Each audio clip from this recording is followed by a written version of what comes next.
During the newest issue of Green Lantern, we come across some very interesting ideas at play and a continuation of the United Planets storyline as well as the story of Hal Jordan. What's up guys, I'm Lumos Theromax and today we cover Green Lantern 2023 issue number 8. And I hope you're excited because there's all sorts of fun stuff in here. Let's get directly into it, boys.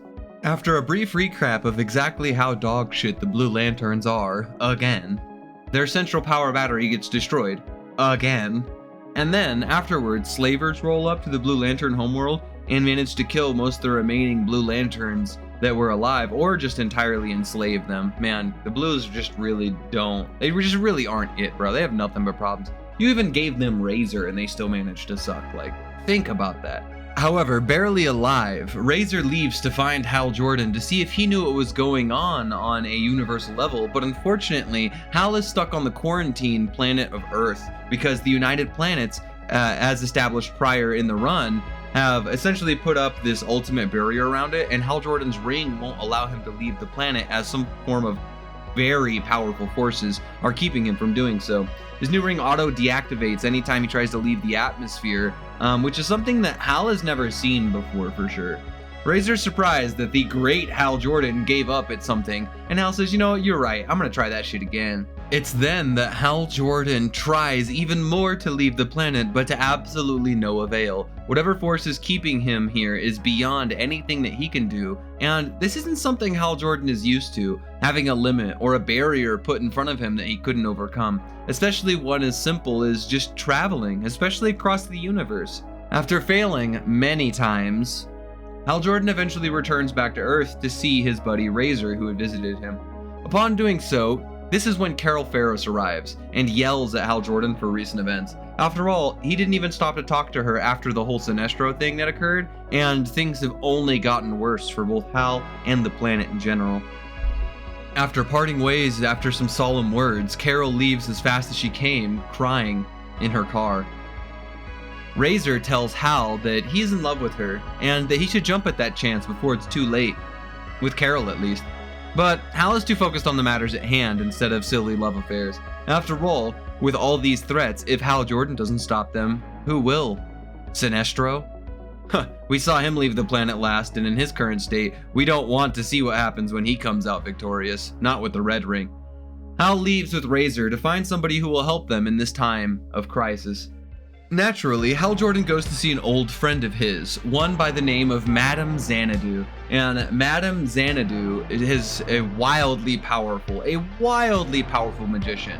And it turns out she'd actually been here a while back, helping Sinestro try to leave the planet. And why did she want to help Sinestro? Well, because he's a terrorist and she didn't want terrorists on the planet. She said if he's going to be a terrorist, he could do it elsewhere, but unfortunately, something even blocked her powers whenever it came to leaving the planet. And like I said earlier, she's one of the most powerful magicians on the entire planet, sometimes even rivaling the Spectre. So if she can't get through that the barrier around the planet, things look pretty rough. And my question is, how in the hell are the United Planets crafting barriers of this caliber? This is low-key wild, if you ask me. However, in the middle of the conversation, Xanadu randomly goes into a trance, talking about how the green guards the secret, and that Hal needs to go to the place he felt the power last as it will grant him entry. You know, on some total wizard mystery bullshit. And it's at that moment in time that Hal actually remembers a place in Spain when he had fought Sinestro, where he felt some sort of weird surge of energy.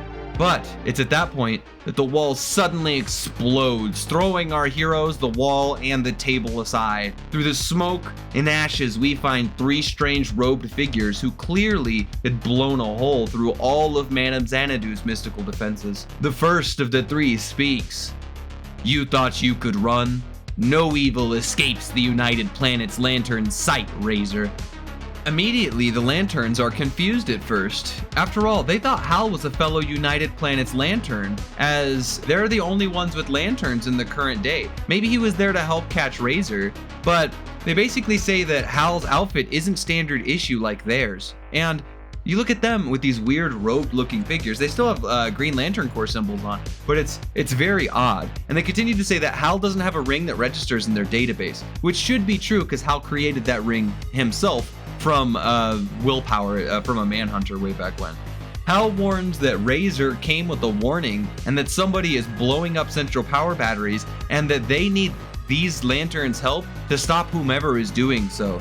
The United Planets lanterns stop to consider exactly what to do before deciding they need to continue to arrest Razor and deal with Hal, this fake lantern, in the meantime. Immediately, Hal rushes into action, going on the attack, frying all 3 of the lanterns with an energy blast. But just as fast as he had, a ram construct hits Hal Jordan that actually draws blood from him. It's clear that whoever these random lanterns are, these random United Planets lanterns, they're packing some heat. These aren't just some random idiot lanterns for sure. One of the lanterns attempts to jump at Razor, but Hal cuts them off with a construct, no pun intended.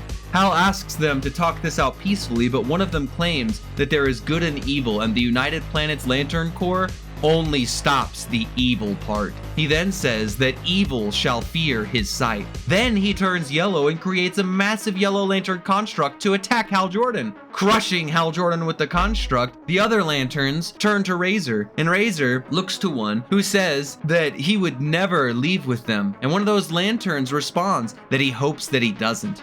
As he says that, the lantern turns blue and accesses hope through his ring. A ring we can clearly see firing hope energy, but it's through a ring with a logo of Will on it. This is something that's never happened before.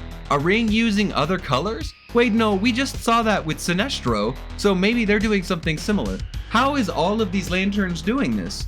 With these lanterns, it's more controlled, more focused, like with the Phantom Lantern ring, but with some levels of guards on them so you don't blow yourself up. Since the new central power battery is made from pure source energies thanks to John creating it, maybe these new lanterns, as I said earlier, got upgrades because their power source is source energies, not just a singular emotion. This entire experience is something that Hal says is impossible, but he continues his fight against the now yellow lantern either way. After a massive explosion, the 2 strong lanterns now become empowered by a blue lantern, which makes both even more powerful. They claim they want to leave the quarantine zone, aka Earth, because it has so many meta beings on it. One more reason that Earth is quarantined, but they will report the lantern imposter upon returning to the United Planets. They immediately leave, and Hal realizes he can't leave the planet still due to the barrier around it and gets angry.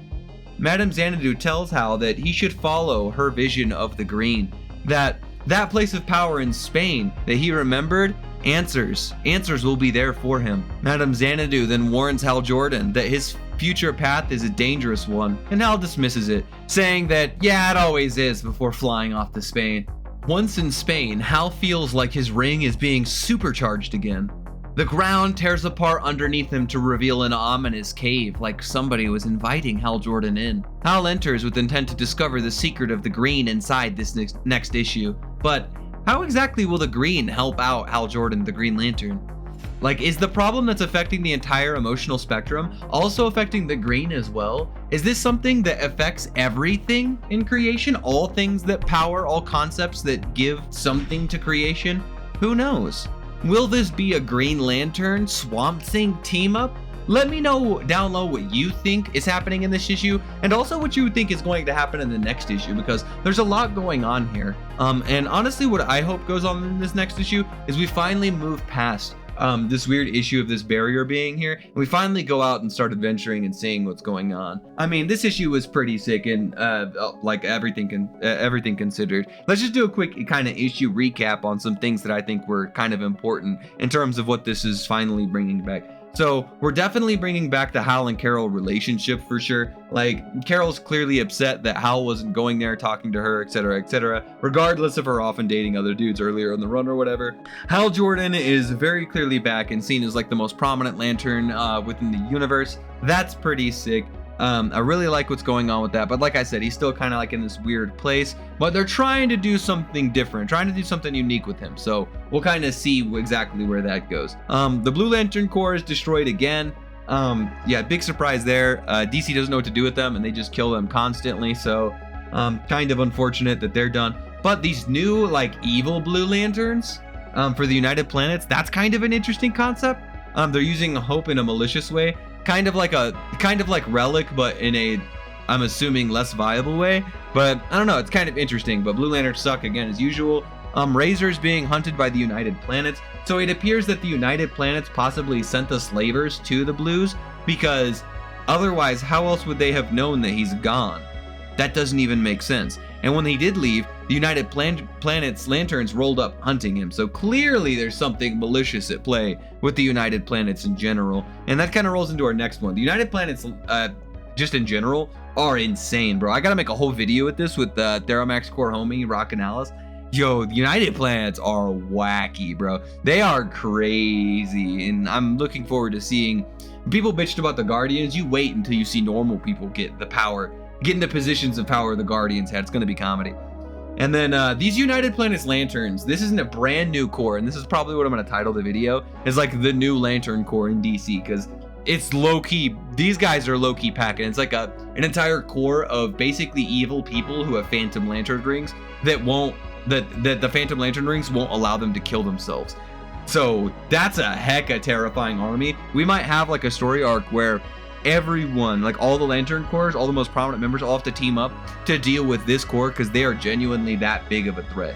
If these guys are rolling up and fighting Hal Jordan and drawing blood from him, wild scaling for some of these lanterns. And last but not least, Swamp Thing, or the Green being involved. What the hell has the Green got to do with any of this? Are we gonna tie in the Green and like the emotional spectrum, or like the Parliaments? That'd be kind of cool. I don't think it would work, but it'd be kind of cool. But like I said, tell me what you think down low. This issue is pretty wild. I'm really looking forward to the next one, and this Green Lantern run has been fantastic. I really hope we keep up this kind of energy as time goes on, and hopefully you feel the exact same way. So I'm sure you noticed I skipped all of my intros, pretty much made it super quick, fast, and easy, just so I could get to the meat and potatoes. Hopefully you guys enjoyed this faster style of video from me. Be sure to like and subscribe down low, and consider becoming a Theromax Corps member, because guess what? Those are the guys who sponsor me the most, and that's how I can continue to produce content so quickly for you all to enjoy. So with no further ado, keep kicking ass out there, Lanterns.